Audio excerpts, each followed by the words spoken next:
Hey guys, and welcome back to another episode of Next to Madison. Today's guest is here all the way from the UK. She is a world famous sailor, and she is here to tell us about her voyage, her record-breaking sail, and also her documentary that is out. So I'd like to welcome my guest, Tracy Edwards. Thank you so much for being here. Not at all. Very happy to be here. Yes, I'm very excited to have you. So the famous boat is the Maiden. So can you kind of tell us how you got into sailing and... Yeah. So I... you know, a lot of people get into sailing through yacht clubs and they come up through the ranks and everything else. But I was expelled from school when I was 15 years old. I was a deeply unpleasant teenager, I have to say. Well, what'd you do? Now I got to know this real quick. Caught smoking and drinking on the school drama trip. Good for you. But anyway, yeah. So my mother thought, that... I was not going to be very good at anything academic. So she said, why don't you try backpacking, and go and spread your wings. And which is very brave of her, because at the age of 16, I don't think I'd have let my daughter, sort of go backpacking around Europe. It was a different time, I have to say. That too, yeah. Wow. So I ended up working in a bar in Greece. Guy came in one night and said, would you like to be a stewardess on my yacht? So I said yes, because I didn't know what else to do. And I ended up on boats, and that was 40 years ago. Oh my gosh! Just went from there. Okay, so you go on to this guy's yacht. You're working as a stewardess, and what happens from there? Is he starting to teach you how to sail? And yeah, so I was incredibly lucky when I was young to get on the boats that I got onto. Every single skipper I had was like a mentor, and I didn't think much of myself at that time. I had no self-confidence, no self-belief. I thought I was pretty worthless and useless. But my skipper saw something in me that I didn't see in myself, and every single one of them pushed me on to the next level to learn something else. My second skipper taught me how to navigate. And explain what a skipper is, just for people that don't know. Captain, so captain of the boat. Okay. Yeah. So, yeah, I was sort of 2 days into an Atlantic voyage, my second Atlantic crossing, and the skipper said to me, "Can you navigate?" And I said, "Of course I can't navigate." So he said, "Well, don't you think you should be able to?" And he said, he gave me a great piece of advice. Really, he said, "Stop being a bystander in your own life. Take part. Why you should be able to navigate. What happens if everyone else dies on the boat?" I'm like, "Oh, for goodness sake!" What a great quote, though. Yeah, absolutely. What a fantastic thing to say. Yeah, don't be a bystander. Go out there and get involved. And yeah, that's amazing. Second best piece of advice I ever got. What was the first? From my mother. Everyone's good at least one thing. I think she was praying at that point, but anyway. So he taught me to navigate in 2 days, and that became my passion. That's the love of my life is navigating, and I've never lost that joy. Wow. And I navigated our passage across the Atlantic and got us to Portugal. Amazing. And that, I think, really then was the stepping stone for my professional life on sailing boats. I started to do a bit of racing. I became a deckhand, and I do have to say, in the charter world, so where you've got these beautiful yachts owned by the sort of the rich and famous, people like me work on them, and there is actually not really any sexism in chartering, because girls are always where they should be, either in the galley or stewardessing. So there's never really any problem. So all of that time, I just thought, this is great. Sailing's great. I just didn't really think that much about it. It was only when I heard about the Whitbread Round the World race, and the skipper of the boat that I was on had done the race. And what was the race called again? Whitbread Round the World race. Whitbread, okay. Yeah. So that was in 1984 I heard about this race. Okay. I actually looked at a book, and his picture was in the book, and I went, "This is you. Yeah, what is this?" And he said, "That's the Whitbread Round the World race." And I said, What is it?" And he told me, and I just thought, wow, I'd love to do that. And what year is this? 1984. Okay. So, but what I didn't realise was girls don't race around the world. not at that point. Well, in the 80s, yeah. I mean, unfortunately, women didn't do a lot of the stuff that men were doing and have the rights that we're fighting for today. Yeah. No, we were completely excluded. Well, you know, there were some girls doing the race, but we were all cooks. So anyone who did the race was a cook. So I did do the 85, 86 Whitbread Round the World race as a cook. Okay. With 17 guys. You and 17 guys? Yeah. It was a long 9 months. Any fun stories on that? No. Gosh, you could have had a baby by the time you got back. Good thing none of them were attractive. Well, they were all great, but that's not what you're there for, you know? Right. And you don't wash for 7 weeks at a time, so it's not... 7? Yeah. So you're at sea. You have no fresh Right. water. You make your own water, and it's precious, so you only drink it. So, I mean, you can wash in the seawater, but, you know, who wants to bother with that? So, Wow. it's an amazing experience, and I just loved it. So let's fast forward to 5 years later, 1989, where you took an all-female crew on the Maiden around the world and broke records. Let's talk about this, because you're saying you were the only woman in 1984 and 86. 85, 86, yeah. Okay. And now just, 4 years later... 3 or 4 years later, that's amazing. So how did this all come about?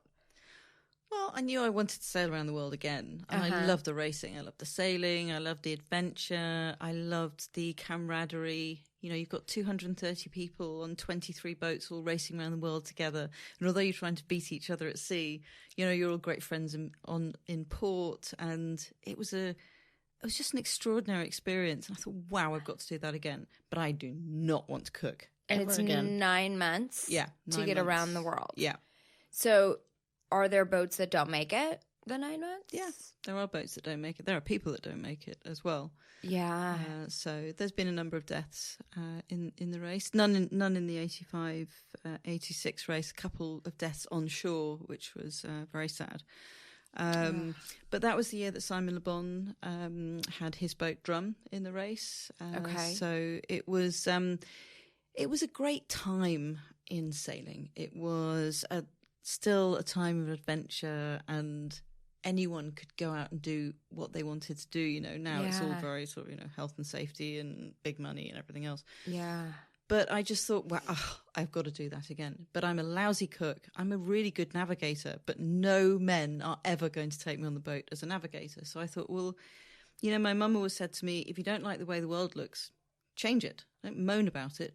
Change it. So I just thought, how do I change? Gives great advice. She was awesome. And I just thought, so how do I change this world that I'm living in? They're not going to let me on the boat as a navigator. So I'm going to have my own team. And then I thought, and I'll have an all-female crew, because then, that's another tick in the box. We can prove that women can race around the world. Yes. Because I got to the end of this race with all these guys going, oh, it's so hard, you'll never make it. And I thought, what a load of rubbish. It's not that hard. Yeah. It's like this well-kept secret, this big man shed. And... So 1986 at the age of 23, that makes me laugh. I just thought, I'll put an all-female crew together. I had no idea how hard it was going to be. I mean, I thought people would be doubtful, but I didn't realise quite how against us doing it people would be. It was quite extraordinary. And that's when I discovered what sexism is. Okay, so go into who were some of the people that were so against you guys entering this race? Some of the guys in the race. They didn't think an all-female crew should be allowed to enter. The race committee did actually look into the rules to see if we were allowed to enter, but there was nothing about women not sailing around the world. Right. I'm sure they'd have slipped it in if someone had thought about it. But it mostly wasn't sailors. It was the yachting press was vile, and mostly guys who'd never sailed, which really made me laugh because how do you know we can't do it? You haven't done it. I've done it. Don't lecture me. Wow. So it was quite shocking, and I look back at it now, and I think maybe I wasn't that shocked at the time, but of course, you know, the film's out now and we look at that and I go, oh my God, I can't believe we put up with this stuff, but we did. You know, we did. What are some examples that maybe like you, that really kind of struck something in you that you remember of, you know, sexism in this industry back then? I think it was every time we hit a goal, every time we achieved something, every time we ticked something off, they would come up with something else. You know, you won't raise the money, so we started raising bits and pieces of money. Well, you know, you won't get the boat, so we got the boat. And women don't get on, and we all got on really well. We were one of the only teams that stayed together during the entire race. All of the others had arguments and left and came and went. Women, we stayed together. So how did you find these gals? They found us. They heard the news spread like wildfire, as you can imagine. Oh, I love this. And, you know, we just have women turn up on the doorstep, you know. I've come to try out for Maiden and, you know. But, you know, we didn't have that much money. We couldn't pay people. We bought this secondhand wreck, which we were having to work on ourselves. You know, we had no money for a boatyard. So we did all the work ourselves. So literally when we took people on, it would be like, well, you now have to get a job and pay for yourself. And you have to work in the boatyard, and you have to do everything else. But I think, you know, all the bad things that happened to us, all the downsides, that's what made us into a great team, because we fought tooth and nail to get to that start line, whereas everyone else kind of just got on their boat and went sailing.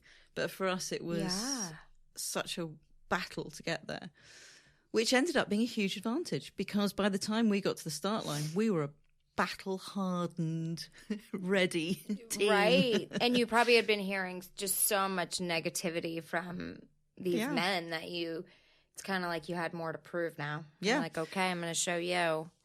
Well, when we bought the boat, she's made out of aluminium.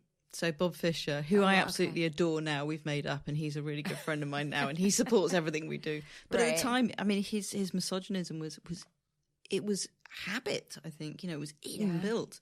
And he wrote, we thought people were going to write, the girls have managed to buy a boat, you know, but he wrote, they're just a tin full of tarts. That was his headline for us buying a boat. Oh, my God. But you know, the most shocking thing is, we just went, nah. Good for you, which is great. Yeah, I know, but I don't know. I mean, now young women would go, what? And they'd pull them up on it. But we just kind of got on with it, I guess, really. He did update that when we won one of the legs of the Whitbread. He updated that to not just a tin full of tarts, a tin full of smart, fast tarts. Okay, so the compliments are getting there, right? The word tart is still in there, but you can take what you can get at that time. Yeah. So you guys, what day did you remember what day you set sail in 1989? September the 2nd, 1989 at 11 o'clock in the morning. And no one had expected us to be on the start line. And I think it was really shocking for people. Yeah. That's amazing. So how many women were on the boat? There were 12 of us. Okay. And we came from 9 different countries. Oh, wow. So, I mean, at that time, I couldn't have found 12 women in the UK that had that level of experience. But, you know, we had an American, New Zealand, Finnish, French, England, Ireland, Scotland, Wales. You have to call those different countries. Otherwise, I get lynched. You know, we just got on so well. You know, we were also focused. We never argued amongst ourselves because the enemy was always out there, you know, and we knew how much we had to prove and we knew how much we had to focus. When we crossed the start line, but boys shout. I mean, guys shout a lot on start lines. You know, stop it, get out of my way, and all this going on. Girls don't like being shouted at, so we don't shout, you know. So our boat was like totally silent at the start, you know. All you could hear was the sails and the grinders and everything else. And all these boats surrounding us going, oh my gosh. So different. We're just different. And this is an actual sailboat. Yeah. So did it have a motor? You do have a motor. Okay. But you're not allowed to use it, obviously. You use it for getting in and out of port. Right. You can only use it in emergencies. That's amazing. Because, I mean, for people that don't know sailing, like this is the mast. I think I know sometimes. When it goes over to catch wind and change direction, I mean, you really all have to be so coordinated. Yeah. Or somebody could die. Yeah. Someone did die on that race, on the second leg. Which on was, your boat? Not on our boat, no. Okay. Oh, no. No, we were... You see, that's the thing. There is a difference between men and women. It's not right or wrong. We are just different. And we were always clipped on. You know, we didn't do any of the running up on deck without your clothes on and without your harness on and everything else. You know, the girls were always clipped on. And for me, I couldn't imagine not coming home without someone. That just was, you know, I'm responsible for these women's lives. And you know, some of the guys on the other boats maybe didn't clip on all the time. So okay, gotcha. So how long is the first sail when you take off to the first port? Okay, so the first leg is about 6,000 miles, and it's from the UK down to Uruguay in South America. So that was our first leg. Wow, okay. And obviously, we were in the race to win it. Everyone else just thought we were there to get around in one piece. We were there to win. There's no point in getting wet, cold, miserable unless you're going to win. You know? Right. So when we got into Uruguay, that was 5 weeks at sea. We were in third place and we were gutted. I mean, we were absolutely gutted. But everyone else was just really happy we were alive, you know. Third place, I mean, that's great when people are, you know. But it wasn't for us because we wanted to be first. But everyone else was like, oh, you've made it and you're alive. And we're like, oh, for goodness sake, you know. So there was this real juxtaposition between what people thought we were capable of and what we knew we were capable of. Yeah. So at that first stopover, you know, we were like, right, next leg. You know, here we go. Yeah, next leg's ours. Fire's in you. Yeah. So how long were you at the ports for? The ports are between 3 to 4 weeks. So you're there for a while. Yeah. So you're mending the boat, mending the crew in some cases. Okay. You know, you've got to do all the maintenance and then re-victual the boats, which means get all the food and everything back on. And so most of the time is spent working. Yeah. And then you get back on and off you go again. So the first leg of the trip, 5 weeks, none of you have showered? No. So did you just become immune to stench? And yeah. You just don't even notice. You don't even notice it? No. And you know, your hair goes really nice when you don't wash it after a while because the grease, the oil in the hair. Uh-huh. Oh my God, after 2 weeks, it's like silk. It's amazing. Because I know, you know, when you need to wash your hair and it's a little oily, you're like, oh, you know. But I guess if you just keep going. Yeah. And you're part of something different. I mean, God, I could never do that on shore. But you're part of a different environment, a different world. Right, you know, everybody's in the same boat. Exactly. No pun intended. Exactly. But one of the things that people always used to say about us was because we didn't want to be male clones. You know, we're girls. Uh-huh. And, you know, so we always wanted to be seen as women racing, not, you know, women trying to be men. So we would always we would save a little bit of fuel to run the generator to make some water, fresh water towards the end.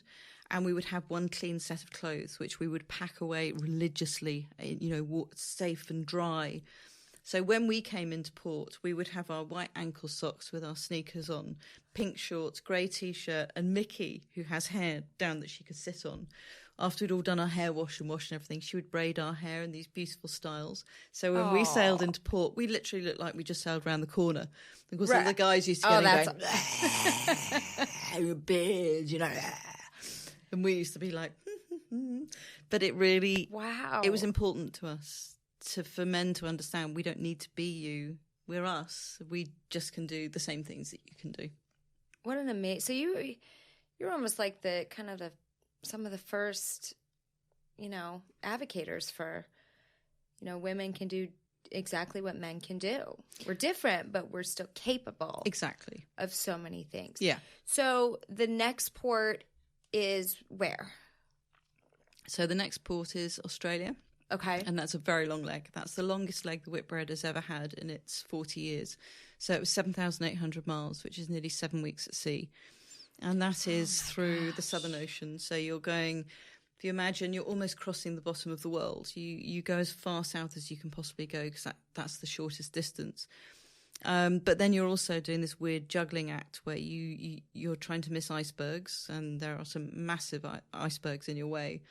You're trying not to get on the wrong side of low pressures, because then you have the wind in the wrong direction. You don't want to be over the Antarctic shelf. Oh my gosh! So you're sort of I'm the navigator, which is my absolute favourite thing to be. And so I'm juggling all of these things. The girls are racing the boat in horrendous conditions. You've got minus 30 degrees below freezing. You never take layers off. You're always just putting them on.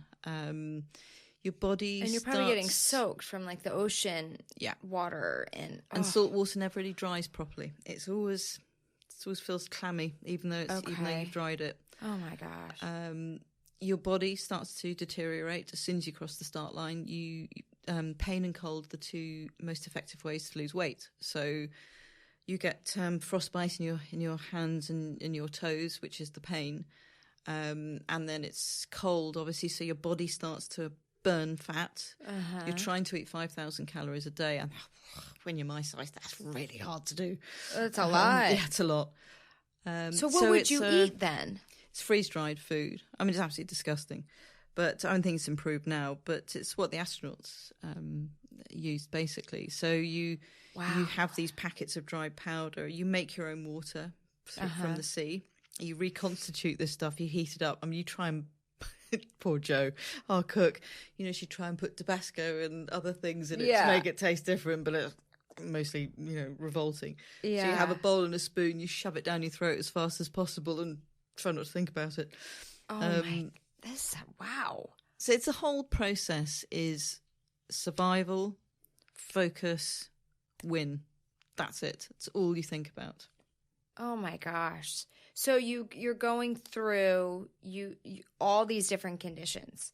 I mean, so would you know about like hurricanes that were coming in? Yeah, so the course of the race and the timing is that we didn't really run into hurricanes. You steer sort of well clear of hurricane season, but in the Southern Ocean, you still get sort of 50-foot waves and 80 to 100 knot winds, which is horrifying. It's shocking, but it's you're kind of part of an environment, if that makes sense. So it doesn't just happen. It takes a while to build up to that. So your levels of what you can deal with keep getting pushed and pushed and pushed and pushed. And before you know it, you're sailing in conditions that even a year ago would have terrified you. And you're just getting on with it. And the other thing is, Yeah, I mean, it's just like I'm sitting here going, oh my gosh, icebergs and 30 below and being outside and being wet. And I mean, you guys are just some really strong women. I think at the time it might be called youthful ignorance, but stupidity. Like when you're 16, you're like, I don't need a coat. Exactly. I'm going to cover up my outfit. Yeah, that's pretty much exactly it.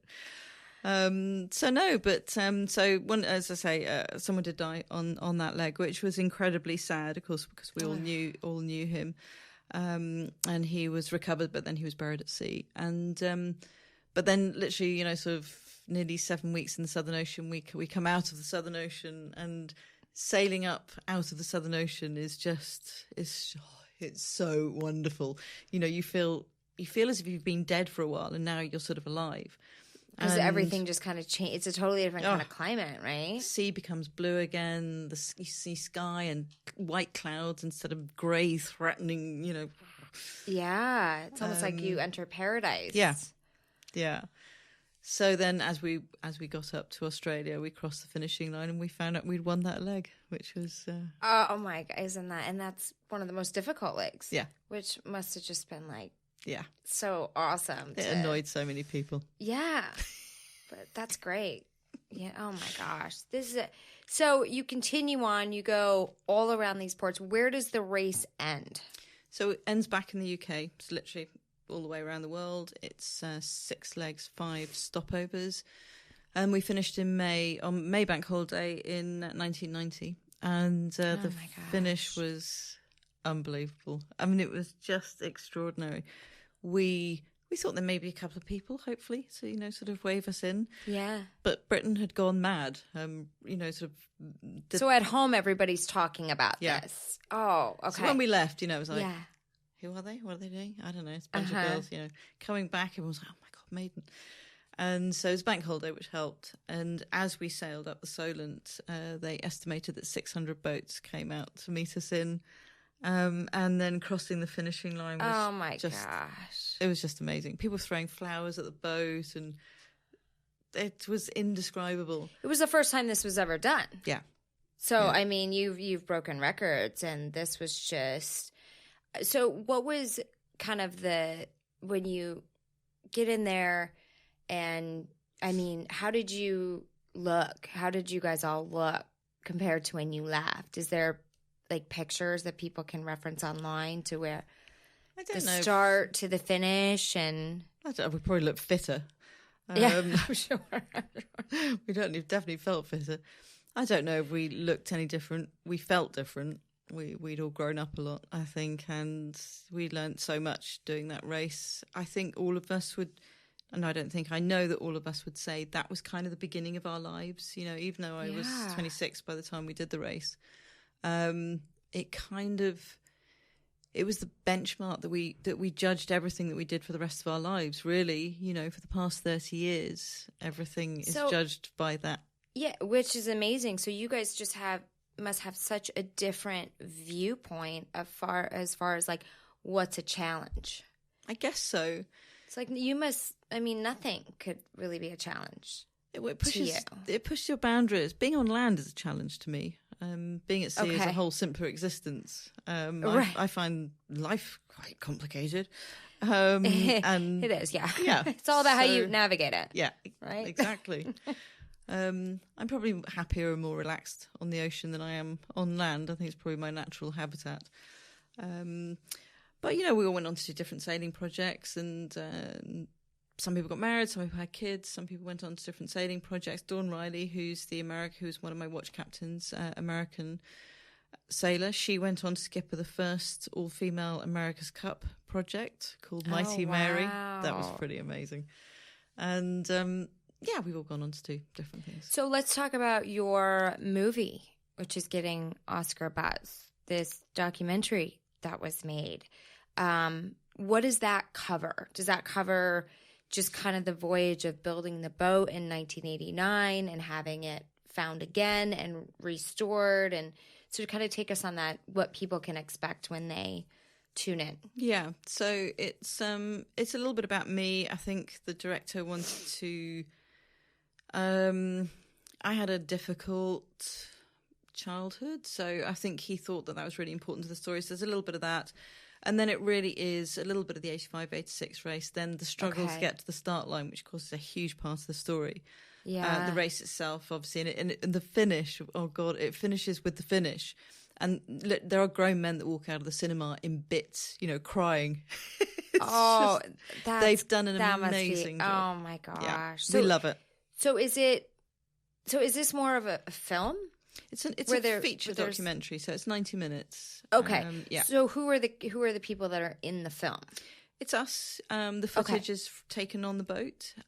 We didn't film necessarily to make a documentary, which it's the footage from 1989 and 90. Yeah. Oh my gosh. Yeah. That's amazing. Yeah.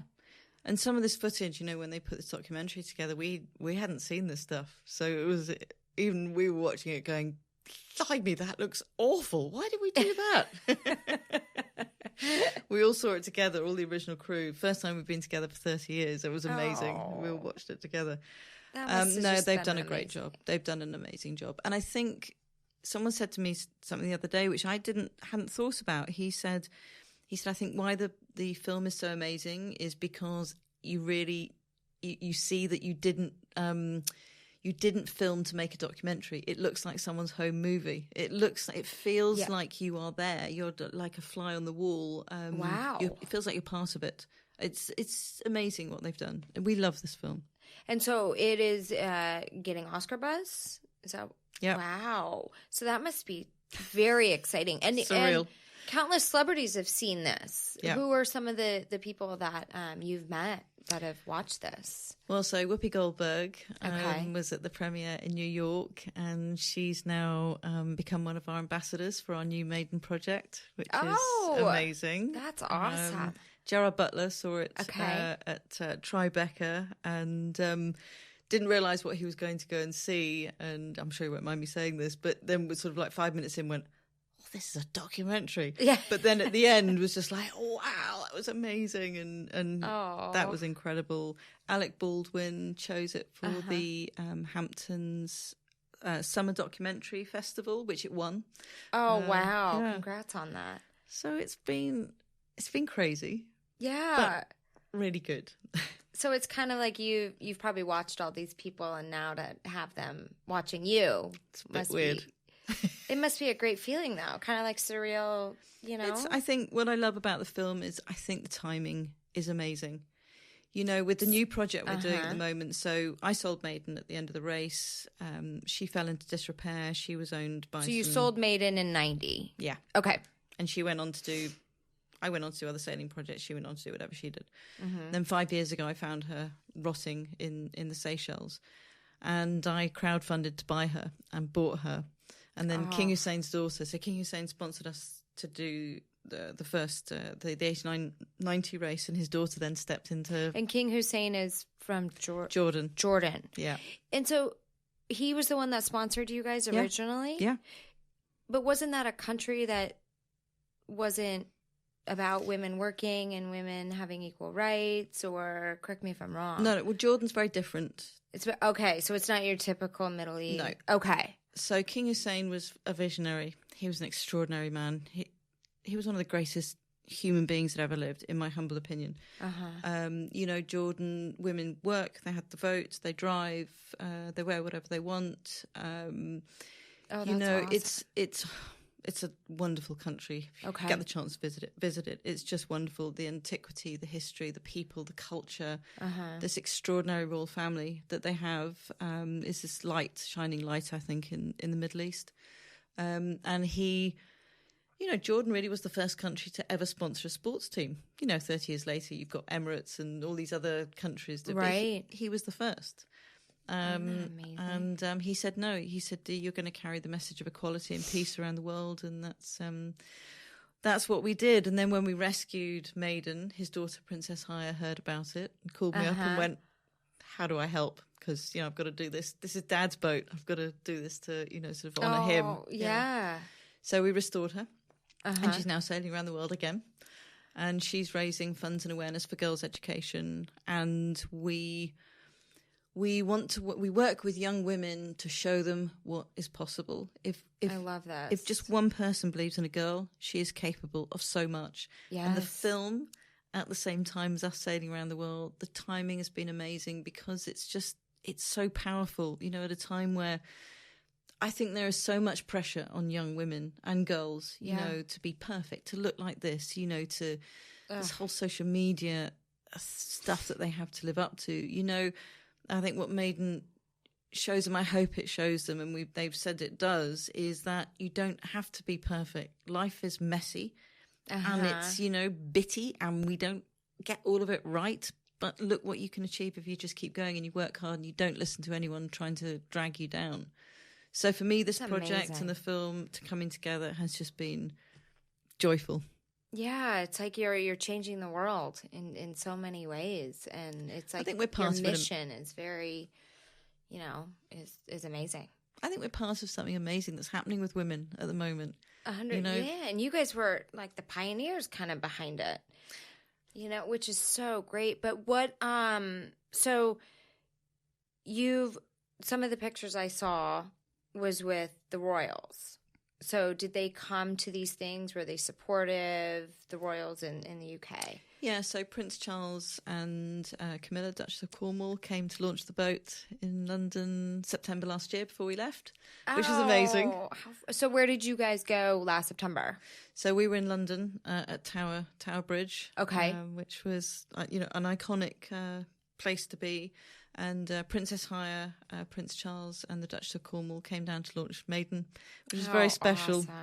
Awesome. We've got a new all-female crew, and they are amazing. I mean, they're just, they're so much more experienced than we were at their age, and they're confident, and they do all this amazing stuff as we sail around the world. They work with young women, they go into schools, they do talks. We have hundreds of schoolgirls down on the boat, which is scarier than the Southern Ocean, I have to tell you. Yeah.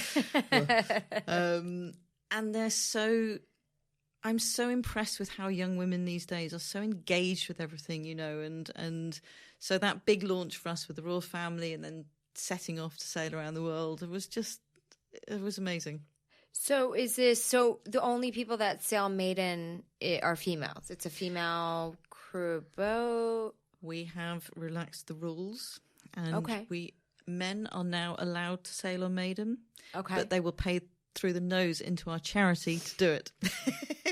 So we have guests. Amen. We have guests on the boat, and the money goes straight into our foundation. And that's the money is being used to educate girls in different countries. Yeah, 130 million girls around the world currently don't have an education. That has got to change. 130 million, and that's a low estimate. Yeah, where primarily is this? All over the world. All over the world. Yeah. So we support charities and foundations all over the world that get girls into school. And there's various things that stop girls going to school. There's things like poor sanitation, no separate toilets, no washing facilities. They have to carry water, FGM. So all of these things that these charities, do to get girls into school. We raise the money. We support them doing the amazing job that they're doing. That's amazing. And do any of them take an interest in sailing? We have had some of them on the boat. Okay. So we do events for them at the stopovers. They can do their own fundraisers. They use the boat. We've got their logos on the boom. And all of the girls are an ambassador. Each of the crew members on the boat, they're all an ambassador to one of the projects at one of the charities we support. So they are ambassadors, they engage with the charity, they are focused on them, they learn about them, they go and visit some of the programs that they do. The lessons we're learning about, I didn't know before I started this project that 130 million girls don't have an education. I didn't know that till you just told me. How would you? I mean, yeah. So all of this stuff we're learning as we go along has been quite extraordinary. And we sail into it, or the ports that we sail into, we have these amazing women's groups that come out with boats to meet us in. And, we've had Indigenous ceremonies at some of the stopovers. This is what I find so special about this time. This is women coming together, women all over the world. And this is Princess Haya's vision. It's, this hands around the world, women giving girls a hand up. Supporting each other. We work with lots of different female movements. There feels like a power and a strength this year that's really coming into play where, we're all going, enough talk. Now is the time for equality. Because if we don't have equality, we won't save the planet. That's what it takes. It takes equality. Right. It's the human race, not the male race or the female race. It's all of us together. Yeah. So, and it is such an amazing time. And, we still as women face so many challenges just because of our, different makeup of, just having kids and the challenges we go through. But so how do you feel is kind of the next step in equality? Like the next thing that we as a world can do? I think, we have broken so many barriers and, women are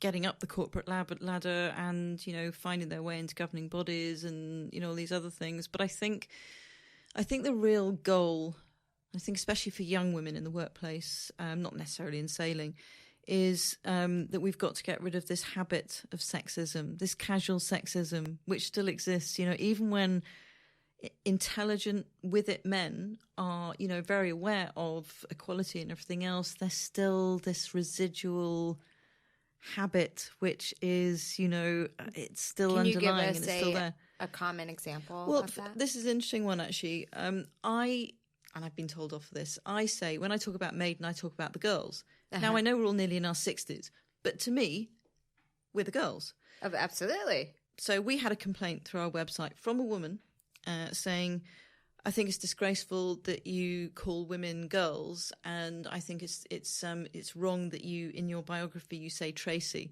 because if you were a man, you'd say Edwards. I'm not a man. I'm a woman. I'm very much a woman, right. and I like being a woman. So I'll call myself whatever I blooming well like. Thank you very much. Yeah, we're not censored on it. Damn well, please. But yeah, but then I did think that's my opinion.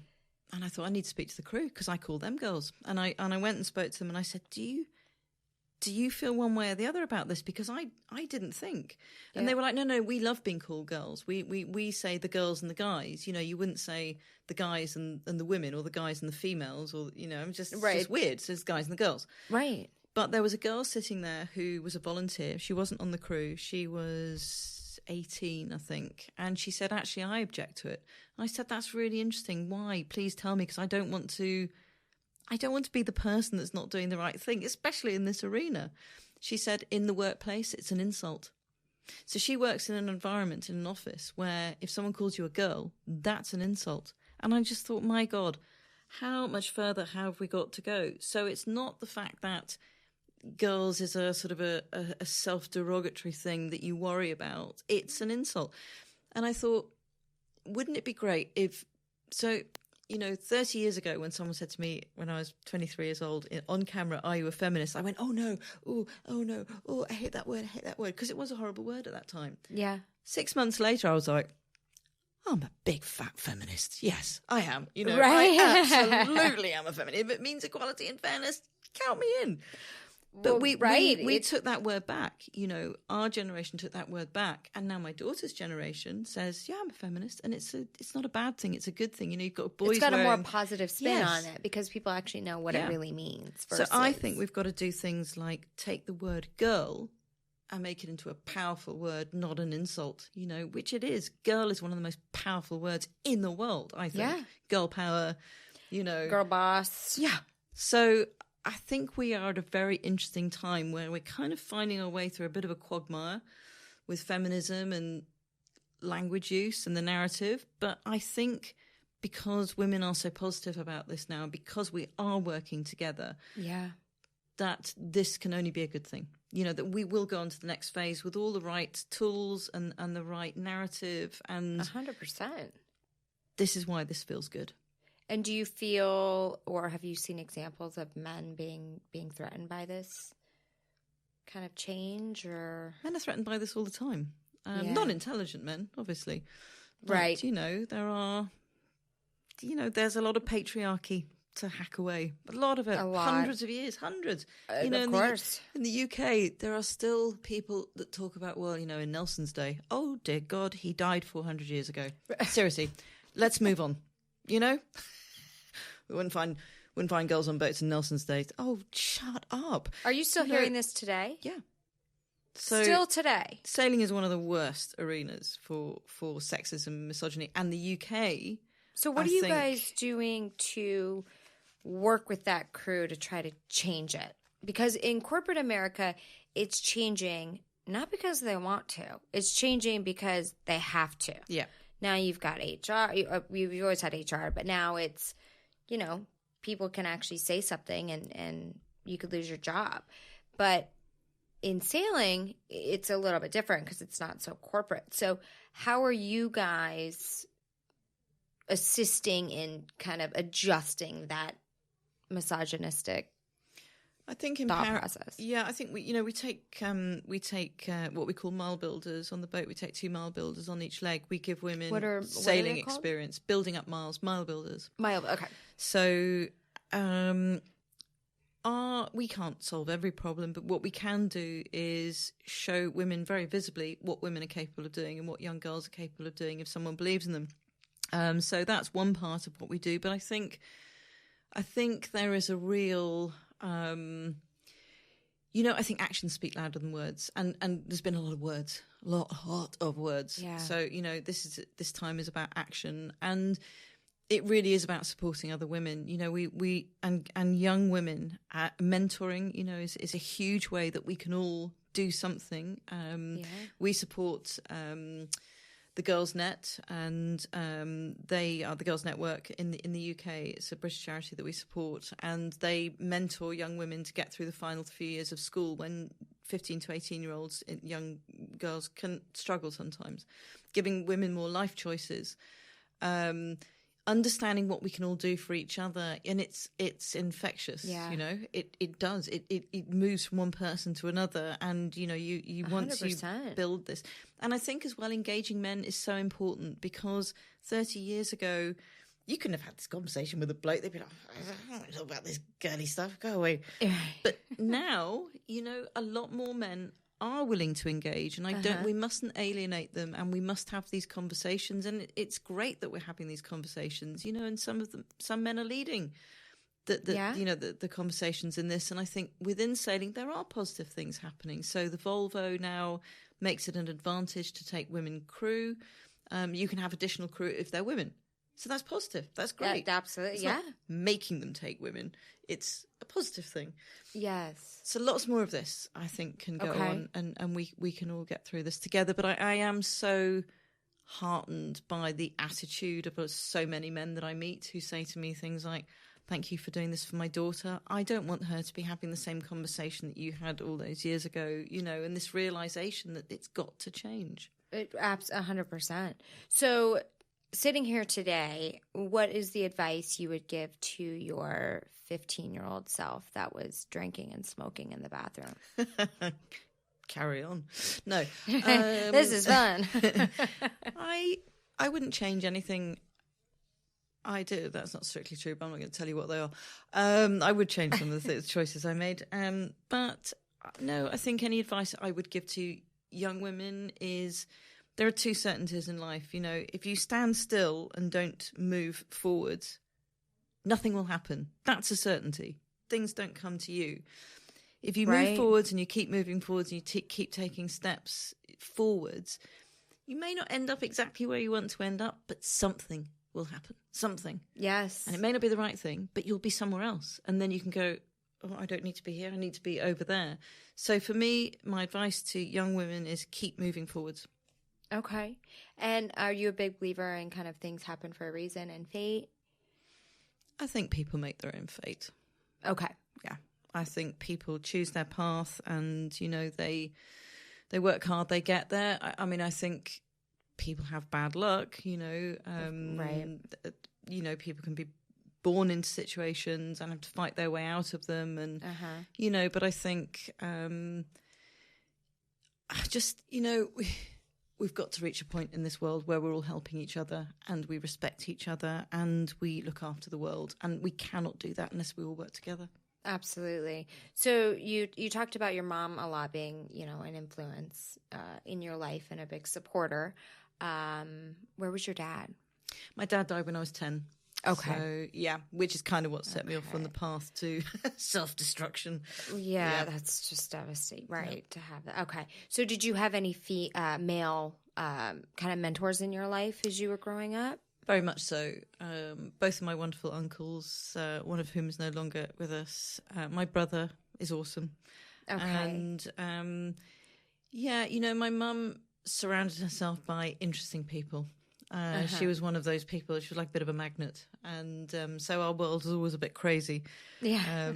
Unfortunately, you know, she married my stepfather, and that was what started me off on the sort of the nightmare that I went on.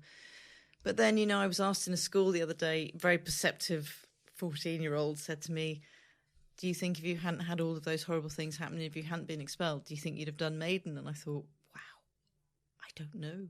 I really don't know. Maybe not, you know. So those awful things kind of ended up, you know. Right. So maybe it's kind of those lessons that, you know, come from a source that we just can't control. Yep. You know, and leading it. Well, I mean, you're just absolutely changing the world, and it's amazing. So where can people donate to Maiden to help girls' education and female empowerment? Thank you. They can go to www.themaidanfactor.org.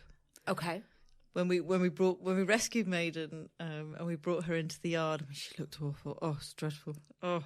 And she was being helped. She was being helped, literally limped into into the yard where we were going to restore her.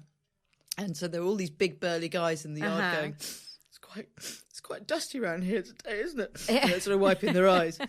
And the guy that took her out of the water in what's called a travel lift, I recognised him and I said, "Oh my God, did you put Maiden in 25 years ago?" He went, "Yeah." He said, "I put her in 25 years ago and now I'm taking her out." And I said, "Isn't it amazing? All of the people come out of offices. We have people. It's Maiden." And it was extraordinary. I mean, I go goosebumpy when I think about it. Gosh. And he looked at me and he said, "It's the Maidan Factor." And I thought, that's a great name for a project. So I nicked that's it. Amazing. So it's the maidanfactor.org. So when people donate, these funds are being used to increase education, to continue having voyages so people can, reach these countries and empower these women. Absolutely. I mean, it's just such an amazing thing. And let's talk about where they can find the film. Is Okay, it out yet, or the film has been out for a few months? Okay. In the UK and in the States, it came out in June. Okay. It is still in some cinemas. You can, if you go to Maiden Film, I think if you just put Google Maiden Film, it will come up with the cinemas that it's in. But at the end of this month, it will also be launched on home entertainment, DVD, and streaming online. Oh wow! So it'll be like on Netflix or any of those. I don't know. It'll be something online. On okay. And do you get to go to the Oscars? God, wouldn't that be wonderful? I mean, wouldn't that be absolutely amazing? It's your story, girl. It would be incredible. Yeah. So we've been tipped. So we'll keep everything crossed and. Absolutely, right? Yeah. I mean, it's just I think you've raised so much awareness and people are aware of you. So keep doing what you're doing. Thank you. We will. Yeah. And when are you going sailing again? When's the next time? I don't really sail anymore, but okay. So my daughter actually is my daughter works for me. She's in LA with the boat. Yeah. And she's actually done a couple of legs after saying, "You're never getting me on a boat." The crew did get her on the boat, which I was absolutely amazed about. That's awesome. So she runs our shore events. And so Maiden's in LA now, and she leaves at the beginning of November. Yeah. And then she'll be on the East Coast next summer. With Maiden? Yeah. I got to go see her. Yeah. We got to go have... She's coming to New York. Can we drink on Maiden? Yes, you can now. So we can bring Chardonnay. We'll bring our Chardonnay on the Maiden. Yeah. We'll cheers you. Well, hopefully you can be there too when we go on I'll be there, and have a cocktail to cheers to you. Well, Tracy, thank you so much for being here and sharing your story and your journey and being a badass girl, woman, pioneer, everything. Just, it's unbelievable. So, and you guys, thank you for tuning in to another episode of Next to Madison. We'll see you guys next time to find out who's next. Hi, your host, Madison Malloy here. I just wanted to remind you guys to please follow the show on social media at Next to Madison. And if you have any questions or suggestions for the show, or you feel that you would be a great guest on the show and would love to be considered, please feel free to email me at nexttomadison@gmail.com. Don't forget to subscribe to the show on all podcast platforms. And I thank you again for listening.